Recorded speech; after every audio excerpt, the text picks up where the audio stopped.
अपनी कहानी थी, खूब लड़ी मर्दानी, वह तो झांसी वाली रानी थी। यहाँ से उन्होंने छलांग लगाई थी। अब आप ज़रा नीचे की ओर देखिए, इतनी उन्होंने छलांग लगाई थी जो देखने के बाद आपके रोंगटे खड़े हो जाएंगी। तो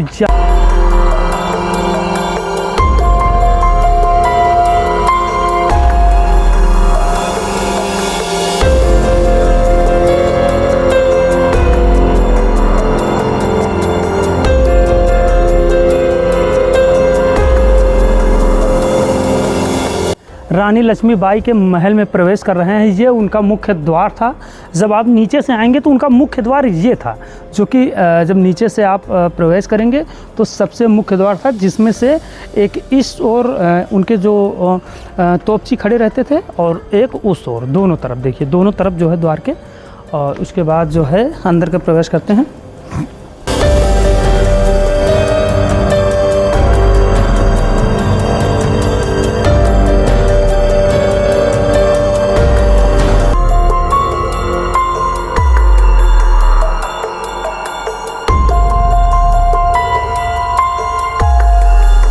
बिजली कड़क तोप, वैसे इसका नाम इसलिए रखा गया क्योंकि जब ये दगाया जाता था तो इसकी बिजली की कड़कने की जैसी आवाज़ आती थी। अच्छा, इसको दगाने का एक तो सबसे पहले इसका नमूना समझिए। ये इसके अंदर एक गोला डाला जाता था, ये गोला, और इसका जो है ये मोटाई का बेस करीब 2.5 इंच से ज़्यादा होता था, 2.5-3 इंच का होता था। और ये सब मिला करके कम से कम ये 1 फीट का मोटान का होता था पूरा। और इसमें जो है नक्काशी ये की गई थी, आगे शेर का मुख टाइप का बना करके, आँखें और ये सारी चीज़ें। ये ऐसा कहते हैं कि ऐसा तोप जो है बहुत कम मिलता है और ये रानी लक्ष्मीबाई के महल में हुआ करता था।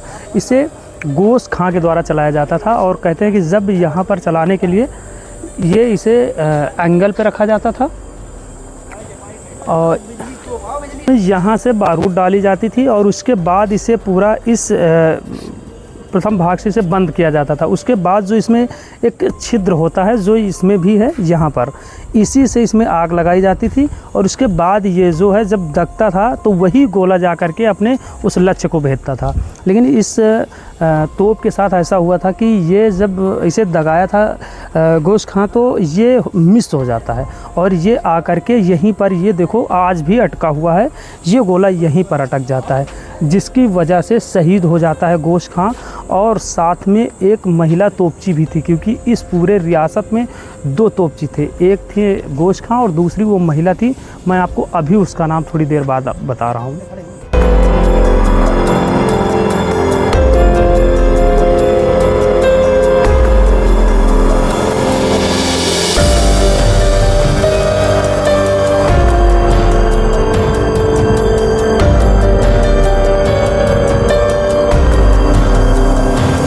आपको मैंने कड़क बिजली तोप के बारे में बताया था, जो कि रानी लक्ष्मीबाई के समय थी। और वहाँ से मैं आपको लेके चल रहा हूँ ऊपर की ओर, जहाँ पर कि यहाँ पर गंगाधर राव यहीं पर विश्राम भी करते थे, यहीं पर मंत्रणा भी करते थे और यहीं से अंग्रेज़ों के खिलाफ़ लड़ने के लिए सारे रणनीति बनाते थे। तो आइए चलिए ऊपर की ओर।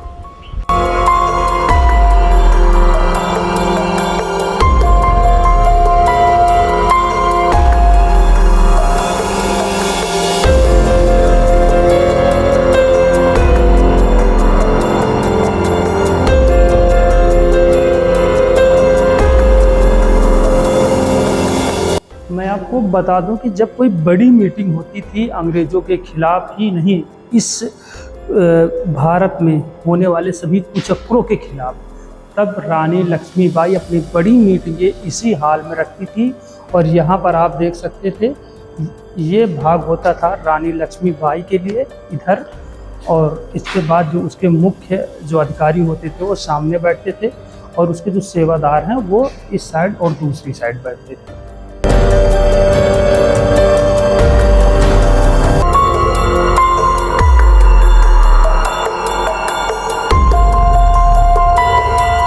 हर रियासत में कोई ना कोई गद्दार रहा है और रानी के काल में भी ऐसा ही हुआ था। रानी के समय अंग्रेज़ों की तरफ इनके कुछ सैनिक मिल गए थे और उसकी भनक रानी को यहीं पर लगी थी, क्योंकि ये वो स्थान है जहाँ पर उनके सभी सैनिक और सभी पहरेदार आया करते थे। और यहीं से रानी लक्ष्मीबाई ने सुन रखा था कि हमारे साथ ऐसी गतिविधियाँ होने वाली हैं, तभी रानी साहिबा सजग हो जाती हैं और वो इन अंग्रेज़ों को मज़ा चखाने के लिए यहाँ से कल्पी के लिए निकल लेती हैं और वहीं पर उनकी मीटिंग होती है।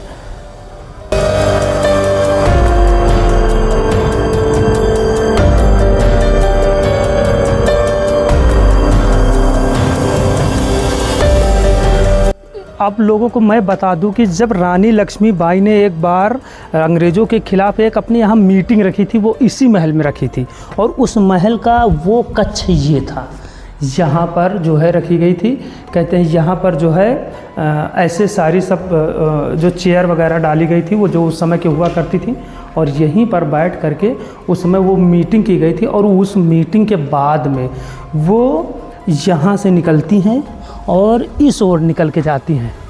ये देखिए यहाँ पर कहते हैं कि यहीं से निकल के ये सीढ़ियों से होकर के निकल के वो नीचे गई थी और उसके बाद ही उन्हें पता चला था कि अंग्रेज़ उनके खिलाफ़ क्या षड्यंत्र कर रहे हैं और उससे उन्हें कैसे बचना है।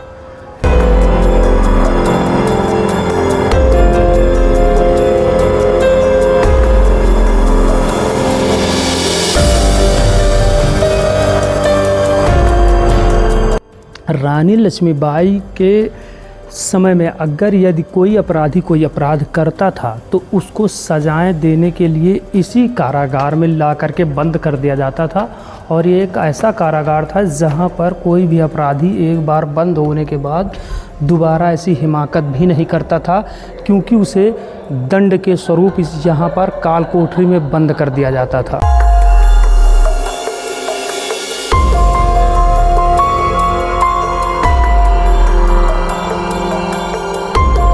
यहाँ से रानी लक्ष्मीबाई के सारे सैनिक जब युद्ध होते थे तो यहीं से वो गन पॉइंटों से वो चलाते थे बंदूक और तोपें। ये देखिए ये लोहे के हैं कपाट, जब इन्हें बंद कर दिया जाता था तो यहाँ से वो देखने के लिए ये इतना झरोका खोल रखे थे।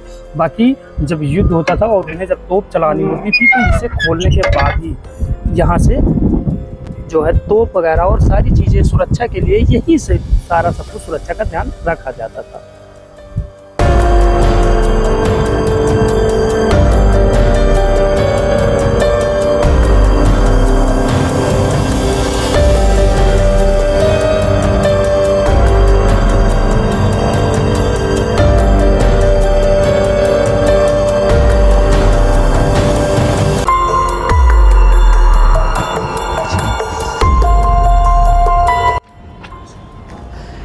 ये जो झांसी है इसे रानी लक्ष्मीबाई के पति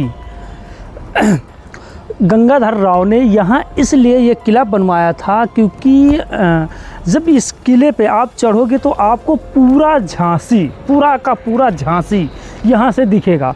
और कहते हैं कि जब रानी लक्ष्मीबाई ने अपने हाथों में इस पूरी बागडोर को संभाला था तो वो अक्सर इसी स्थान पर आकर के, इसी पॉइंट पर आकर के ये आपको ये ऐसे बुर्ज इस महल के चारों ओर मिलेंगे और इन्हीं बुर्जों पर वो खड़े होकर के अपने पूरी प्रजा को देखती थी। क्योंकि कहते हैं कि ये रानी लक्ष्मीबाई अपने प्रजा से बिल्कुल ज़मीनी स्तर से जुड़ी थी। और जब रानी लक्ष्मीबाई युद्ध होता है उनका अंग्रेज़ों के साथ, तो एक ऐसा समय आता है जब उनको यहाँ पर असुरक्षित महसूस करते हैं अपने आप को, और वहाँ से वो निकलने के लिए रात्रि में अपने पुत्र, दत्तक पुत्र को लेकर के अपने कमर में बांध करके यहाँ से, इन्हीं जो पॉइंट आप दिखाई पड़ रहे हैं ये इन्हीं में से, क्योंकि यहाँ पर दो हैं, दो बुर्ज दे रखे हैं, उन्हीं दो बुर्जों के बीच से वो निकल के जाती हैं और सीधा इन ढलानों से हो करके अपने आदम साहस का परिचय देते हुए यहाँ से निकल के सीधा कल्पी पहुँचती हैं। और कल्पी में यमुना नदी के किनारे वो एक बड़े से हॉल में मीटिंग करती हैं जिनमें तात्या टोपे, नाना साहब यानी कि कानपुर से भी, और अपने उन्नाव से, और यहाँ झांसी से, सभी जो भी राजा थे वो आते हैं और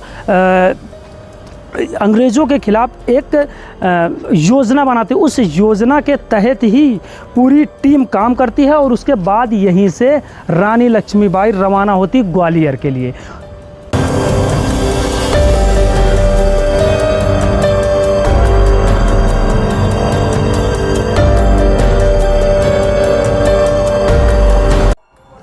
तो इस वक्त हमारी टीम पहुंच चुकी है यहाँ पर, जहाँ से रानी लक्ष्मीबाई अंग्रेज़ों से युद्ध करते हुए जब उसे लगा कि शायद वो अंग्रेज़ों के बीच फंसने वाली थी, तो उन्होंने यहीं से अपने घोड़े को सीधा कुदा दिया था और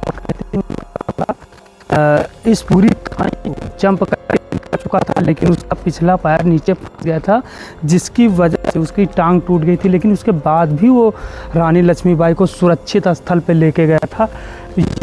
बुंदेलों के हर्बलों के मुख हमने अपनी कहानी थी, खूब लड़ी मर्दानी वह तो झांसी वाली रानी थी। तो देख सकते हैं कि यहाँ इसी पॉइंट पर झांसी रानी का जो है पूरा वो स्टैचू बना के रखा गया कि कैसे यहाँ से इन्होंने कूदा था। और ये जो इसमें पत्थर लगा हुआ है बहुत ही अनोखा पत्थर है, जो कि कई सदियों तक ऐसे ही रहेगा। तो ये यहाँ से उन्होंने छलांग लगाई थी। अब आप ज़रा नीचे की ओर देखिए, इतनी उन्होंने छलांग लगाई थी जो देखने के बाद आपके रोंगटे खड़े हो जाएंगी। तो यहाँ पर रानी लक्ष्मीबाई ने इस खाई से नीचे की ओर कूदा था।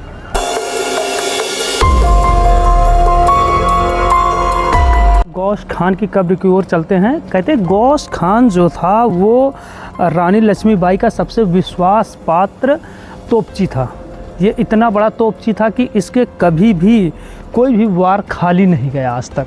और चलिए आपको लेके चल रहे हैं। ये है गौस खान की कब्र, जहाँ पर कि लिखा हुआ है कि गुलाम गौस खान का जो कि मुख्य तोपची था, मोती बाई महिला तोपची थी और खुदा बख्श अश्वरोही नेता उपरोक्त तीनों युद्ध में 4 अप्रैल 1858 में वीर गति को ये प्राप्त हुए थे। और उनकी यहाँ पर जो है ये कब्रें बनाई गई हैं। अब आपको इसके आगे की ओर लेके चल रहे हैं पंचमहल की ओर।